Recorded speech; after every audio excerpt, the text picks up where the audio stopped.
elle est la deuxième cause de mortalité dans le monde. Elle est également responsable de plusieurs dégâts chez l'enfant, de prématurité, d'insuffisance pondérale, de naissance et de décès. Et c'est pour cela le fait de la diagnostiquer à temps, ça veut dire qu'on va traiter la maman à temps, et le fait de la traiter, ça veut dire qu'on aura prévenu donc la transmission chez le fœtus. Alors chez la maman qui n'est pas encore traitée, qui n'est pas encore diagnostiquée, on a aussi une prise en charge chez l'enfant par un traitement adéquat, accessible, qui peut être donné.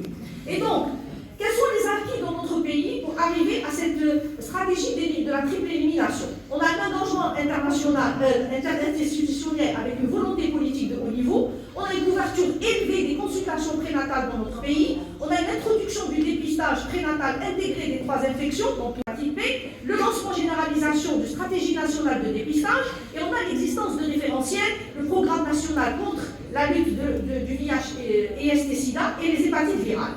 Mais les défis à surmonter, c'est l'inégalité régionale d'accès aux services avec une faible qualité de prise en charge. Jusqu'à présent, ce n'est pas tous les secteurs qui connaissent la triple élimination et qui connaissent la gérer. Donc, il y a aussi une perturbation d'approvisionnement en tests rapides qui est malheureusement un défi à surmonter parce qu'on n'arrive pas à tester toutes les femmes en consultation prénatale.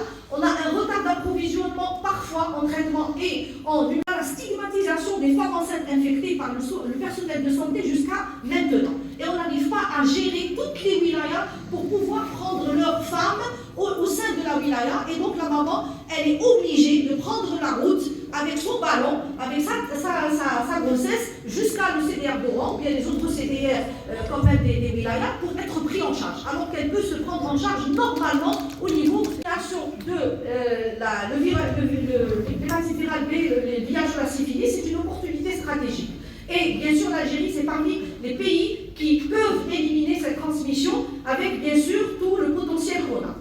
Alors, nous pouvons faire fin à cette infection, unissons-nous tous, faisons en sorte qu'aucun enfant ne naisse avec une infection évitable pour éviter donc toute lutte contre la discrimination et la stigmatisation. Et je vous remercie. Merci beaucoup, professeur Bessadoun, pour ce thème et pour votre excellente présentation. Nous apprenons que Dr Bessadoun doit nous quitter parce qu'elle a un empêchement. Donc, nous attendons des questions et le débat est ouvert exceptionnellement pour cette présentation. Donc, si vous avez des questions, vous pouvez les poser. Docteur Bessadoun est là. C'est un dépistage ciblé ou le dépistage doit être fait chez toute femme enceinte.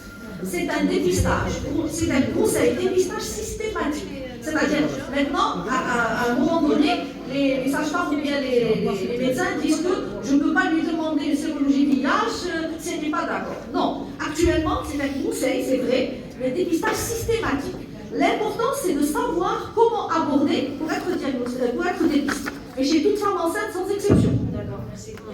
Le devenir des enfants issus d'une contamination versicale. Je veux dire par rapport à quoi? Ceux qui sont suivis, normalement, quand elle est suivie ou quand elle n'est pas suivie? Quand elle est suivie. Quand elle est suivie, le taux de transmission de 1,3%. Dans notre expérience. D'accord? Et là, je suis jusqu'à quel âge? Jusqu'à l'âge? Alors, nous, on suit les enfants jusqu'à entre 18 à 2 ans. 18 mois à 2 ans. D'accord? Mais,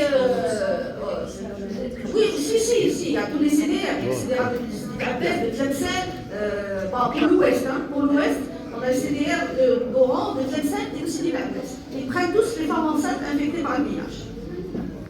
Est-ce que les enfants les femmes enceintes sous traitement, qui sont enceintes, donc est-ce qu'il n'y a pas d'effet secondaire pour les enfants? Oui. Alors, pour le traitement antirétroviral qui est utilisé pour les enfants, d'accord? Et on a une large gamme et un choix pour prendre les femmes enceintes en fonction, bien sûr, de leur situation de grossesse, pas pour les effets secondaires, d'accord? C'était la prévention de la transmission mère-enfant du VIH à l'enfant. On est arrivé à dépister 80% des femmes enceintes. Les 20% avaient peur de se faire diagnostiquer. Certaines d'entre elles donnaient la présence du mari des enfants. Vous voyez qu'il y a à peu près 20% des femmes enceintes qui refusent de se faire dépister. Et malgré ça,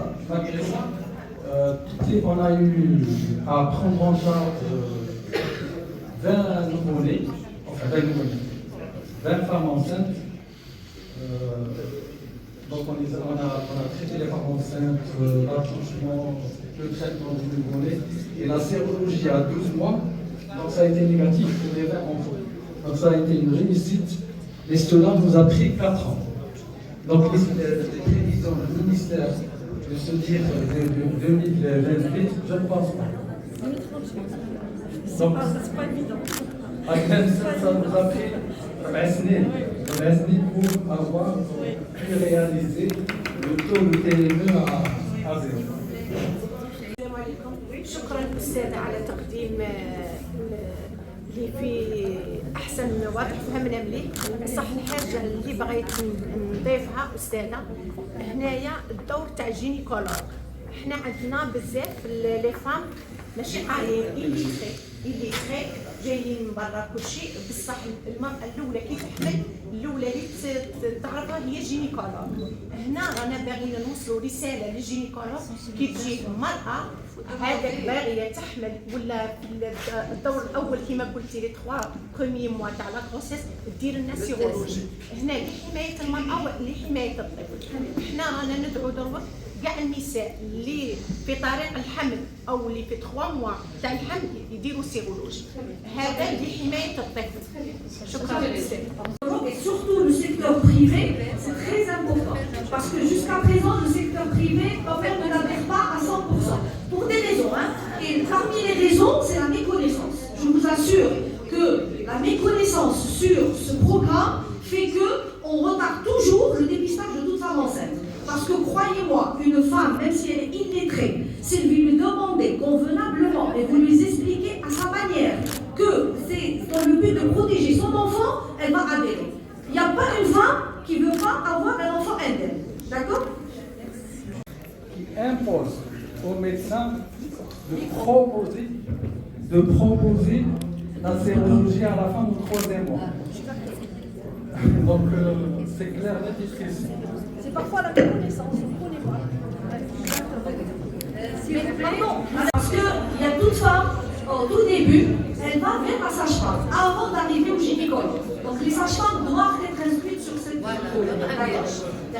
في لو ماتيرنال في الرضاعة حنا من بكري نشوفوا باللي لونفون 3 enfants. Est-ce que la transmission في لو لي ماتيرنال اللي تكون لا فام انسان اللي تكون لا فام بوست بارتون تكون تحمل الفيروس HIV. Est-ce que تقدر تعدي هذاك ترضع؟ Ah oui. Le taux de... D'accord? Donc c'est pour cela que l'allaitement naturel est proscrit dans notre pays. Mais je vous informe qu'actuellement, il y a des études qui se font sur l'allaitement maternel dans les pays occidentaux pour pouvoir trouver une solution parce que les pédiatres, ils sont en train de parler de l'allaitement et l'importance de l'allaitement. Donc actuellement, Inch'Allah, on aura par la suite des résultats vis-à-vis de l'allaitement. D'accord? Oui. On vous remercie. Succès à cette journée. Merci. Sa communication intitulée Prévention post-exposition et pré-exposition VIH.